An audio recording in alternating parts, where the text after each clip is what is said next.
Olá, boa noite, tudo bom? Estamos aqui em mais uma Quintas Clássicas, organizada pelo Classical Conversations Brasil. E hoje, deixa eu me apresentar, meu nome é Alessandra Broto, eu sou casada com o pastor Rodrigo Broto, e sou mãe da Sofia, do Tito e da Gigi.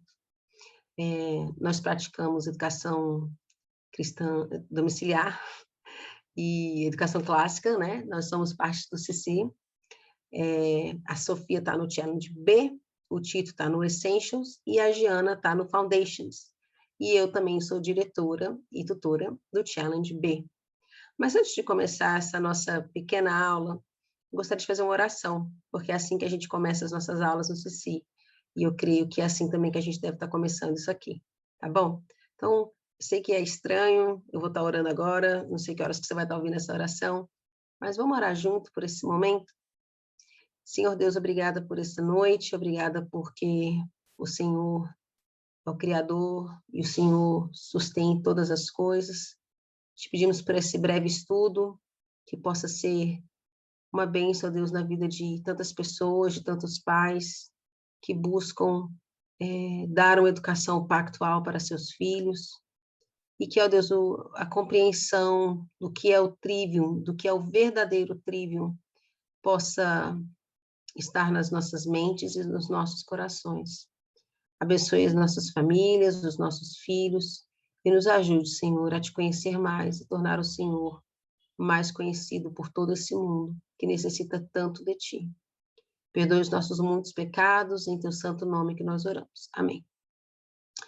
Então, eu vou estar compartilhando aqui a minha tela. Tomara que dê tudo certo. Opa, vamos lá. Vamos lá. Então, a ideia dessa nossa pequena aula aqui, dessa nosso pequeno encontro, não é uma aula, é um encontro, é ter uma visão geral sobre o trivium, tá? Eu vou estar falando, me baseando basicamente no livro, no Ensinando Trivium, do casal Bluedorn, e esse aqui é o volume 1, tá? Da editora Monergismo, e indico muita leitura, tá bom? É um livro que ajuda muito, tá? Então, vamos lá, vamos ver se vai dar para passar. Opa. Então, o que significa trivium, né? A tradução literal do trivium, conceito básico, é que é uma intersecção entre três vias, interseção entre três vias. E essas três vias, como você já deve ter ouvido falar, que é também como nós dividimos, e que a gente vai estar vendo, são três fases, né? Que é a fase da gramática, a fase da lógica e a fase da retórica. Só que a ideia aqui hoje é que a gente possa ver que existem, na verdade, três triviums, três conceitos de trivium. E qual é o conceito de trivium que realmente deve permanecer nas nossas mentes e no nosso coração? Então, a gente vê aqui, né, aqui uma ideia bem clássica, né? E essa é a ideia do trivium clássico, que é o quê? Nessas três fases.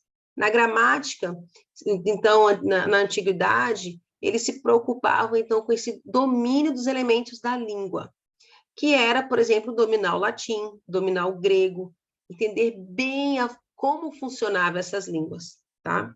Na lógica aqui, que também a gente pode conhecer como dialética, então, essa habilidade de raciocinar.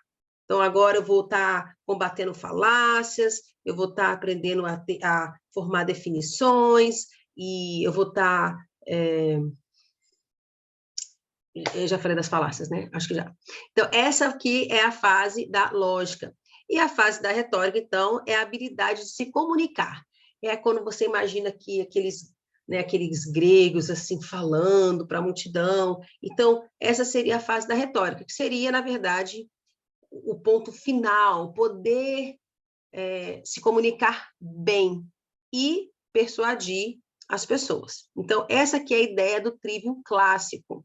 Só que, se a gente for olhar para o classicismo em geral, a fundo, ele vai deixar algumas coisas a desejar. E é isso que a gente já está falando, tá bom?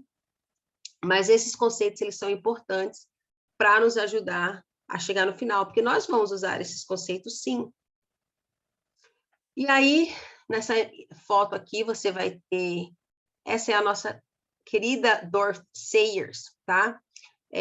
A Dorothy Sayers, ela estudou em Oxford, na Universidade de Oxford, e ela lançou, então, um papel, um paper, uma publicação, um estudo chamado Redescobrindo as Ferramentas da Aprendizagem.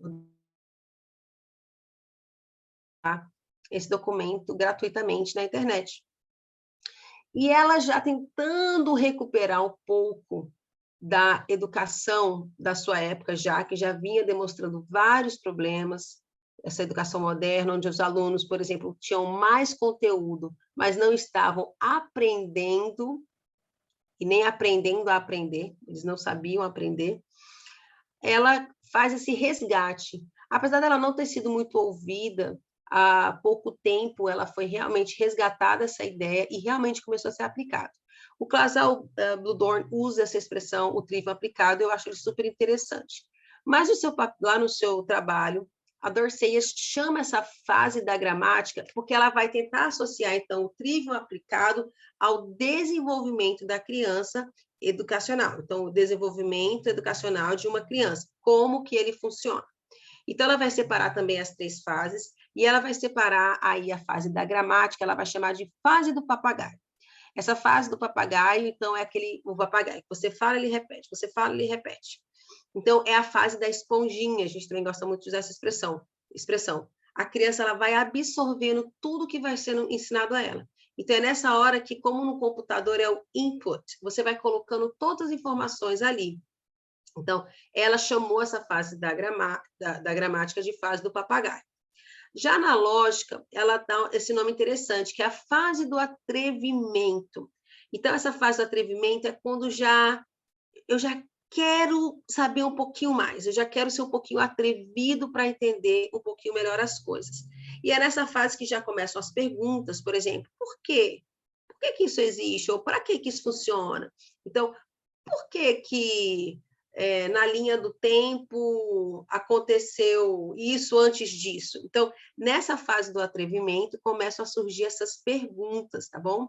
E muitas vezes, até, é bem interessante, isso também eu estava lendo no livro da Educação Clássica Cristã, da Jennifer Courtney, que essa fase, às vezes, a gente fica meio angustiado, porque os adolescentes, os quase adolescentes, aí eles começam a questionar muito, e às vezes falta um pouco de paciência, mas é super normal, é comum, é a fase que eles já começam a questionar, e eles querem já estar entendendo. E, finalmente, então, a gente chega na fase da retórica, que é quando eles estão, que ela chama de fase poética, já começa a fazer essa conexão entre aquele conhecimento que eu adquiri lá na gramática com esse atrevimento, essas respostas que eu tive na lógica. Então, agora eu vou juntar, eu vou fazer essas conexões, eu vou entender mesmo, e eu vou agora, então, poder passar para frente, eu vou poder produzir aquilo, eu vou poder fazer uma poesia, né? Essa ideia, assim, com aquilo tudo que eu adquiri. E aí, esse aqui é o que eu acho super interessante do livro, que eles chamam, então, o que a gente quer? A gente vai deixar tudo os outros para trás? Não, até porque a gente crê que, na verdade, o trivium, ele não pertence aos gregos, ele pertence à palavra, né? Ele pertence aos hebreus, ao povo do Senhor. E a gente nós só estamos resgatando isso. Então, o trivium cristão, ele também, obviamente, ele tem as 3 fases, mas aqui a gente vai chamar a fase da gramática da fase do conhecimento. Então, é quando a criança está adquirindo também aquele conhecimento, a gente está, assim, colocando informações, é um input dentro da cabeça da criança, para que, quando ela chega, então, na fase da lógica, da dialética, e começa, então, a ter o entendimento, começa a entender o porquê das coisas. Então, o porquê, o para quê, eles começam a ser respondidos. E a fase da retórica, depois que eu tenho de novo, conexão com essas 2 fases, aí eu vou, então, ter a minha sabedoria. Eu sei o porquê e eu sei o que eram aquelas coisas, e agora eu vou poder agir com sabedoria.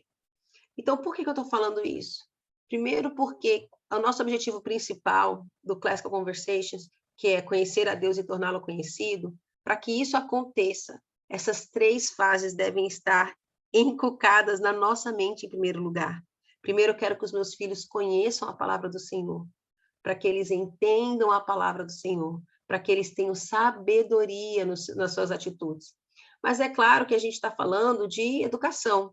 Então, esse conhecimento, esse entendimento, essa sabedoria, ela vai se abranger, obviamente, em todas as áreas. Mas essas áreas, elas voltam para o Senhor, e elas não estão excluindo o Senhor. Todas essas áreas, elas giram em torno do próprio Deus, que é o criador de todas as coisas. Então, quando eu estudo matemática, quando eu estudo gramática, de verdade, da linguagem, quando eu estou estudando latim, todas essas coisas, elas não estão à parte de Deus, elas me levam a Deus, porque Ele é o criador de todas as coisas. Então, quando eu entendo, por exemplo, que uma linha do tempo, ela foi determinada pelo Senhor, aqueles acontecimentos estavam sob a autoridade dele, e eu entendo por quê. Por que a Alemanha se encontra aqui? Quando foi que isso aconteceu? Ah, agora eu estou entendendo por que da Segunda Guerra Mundial. Poxa, a Segunda Guerra Mundial foi ruim por causa disso, disso, disso. Aí eu já estou desenvolvendo a minha sabedoria, tá? Então, o trivium clássico, o trivium cristão, ele vai nos levar para mais perto do Senhor. E para você não achar que eu estou falando bobeira, algumas passagens que a Bíblia fala sobre esse trivium, que são essas palavras, eu vou voltar. Conhecimento, entendimento e sabedoria. Essas 3 palavrinhas se encontram na palavra o tempo inteiro e não é à toa, tá? Então, vamos lá. Lá em Provérbios 2:6, lá em Provérbios 3:19-20, Provérbios, está errado aí, a digitação, 24:3-4, era 23, eu coloquei 2 vezes, não tem problema. Tem muito mais. Desafio você a procurar mais. Mas eu queria ler o que está escrito em Provérbios 2:6. Olha só. Porque o Senhor dá a sabedoria, e da sua boca vem a inteligência e o entendimento. Entendimento aqui a gente pode substituir por conhecimento. Então, olha só. Nosso objetivo principal não é terminar gramática. E às vezes a gente vê essa ansiedade nos pais, eles estão focados tanto na gramática, na fase da gramática, meu filho tem que ter conhecimento, conhecimento, conhecimento. Mas olha só, o nosso objetivo final é a sabedoria.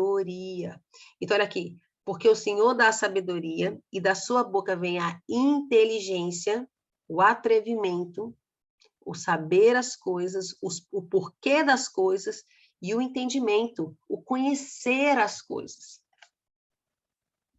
E aí, você pode perguntar, mas tá bom, e aí, existe uma receita de bolo?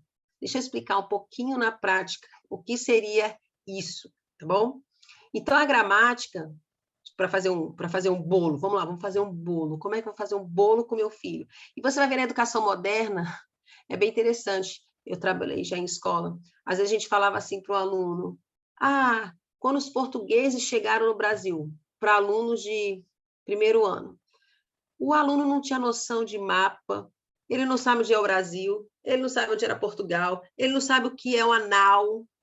E aí ele fala, chegaram as naus no Brasil. O menino nem sabe. Então, olha só, não faz sentido. A gente tem que seguir as fases para ela fazer sentido. Então, olha só, na fase da gramática, pensando no meu bolo que eu quero fazer, eu preciso saber o nome dos ingredientes. Eu preciso saber o que é um ovo, eu preciso saber o que é um leite, eu preciso saber o que significa 250 ml de leite, eu preciso entender o que é uma xícara, eu preciso entender o que é uma batedeira, eu preciso entender o que é clara em neve.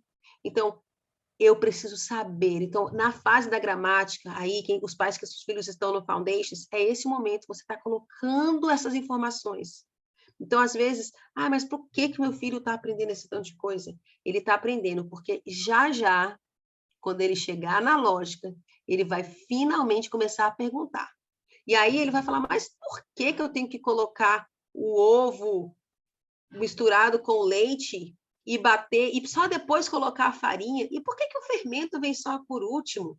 Então, aqui, na lógica, aí ele vai saber que quando que saber que quando se misturar os ingredientes, se obtém uma massa, que essa massa levada ao forno irá crescer. Então, ele começa a entender o porquê e o para quê, tá? E aí, finalmente, chegou os nossos filhos na fase da retórica. Uau! Nosso objetivo. E aí, quando eles chegam na fase da retórica, eles vão pegar os utensílios, que eles já sabem os nomes, ele já sabe o que é uma xícara, ele já sabe o que é 250 ml, ele já sabe o que é tudo aquilo. E aí, ele vai misturar, vai bater, vai colocar a manteiga na hora certa, em temperatura ambiente, e aí ele vai misturar tudo isso, ele vai colocar no forno. Agora ele vai poder usufruir, e ele vai finalmente poder comer o seu bolo. E aí, eu vou ter essa foto, sabe por quê? Eu não coloquei crianças nessa foto aqui específica, porque eu me imaginei essa senhorinha aí sentada comendo bolo, e comendo bolo com os meus filhos já adultos, talvez com os meus netos, e podendo usufruir da sabedoria que eles ganharam, comendo aquele bolo lá, que lá no comecinho eu só estava ensinando para eles o que é uma xícara, o que é 250 ml de leite, mas agora eu posso comer, meus filhos adquiriram sabedoria. E a gente precisa da graça do Senhor para poder fazer isso com os nossos filhos. Que o Senhor nos ajude. Espero que essa resumidona, essa relembrada possa nos estimular. E lembrem-se, o nosso objetivo principal não é ficar só na fase da gramática.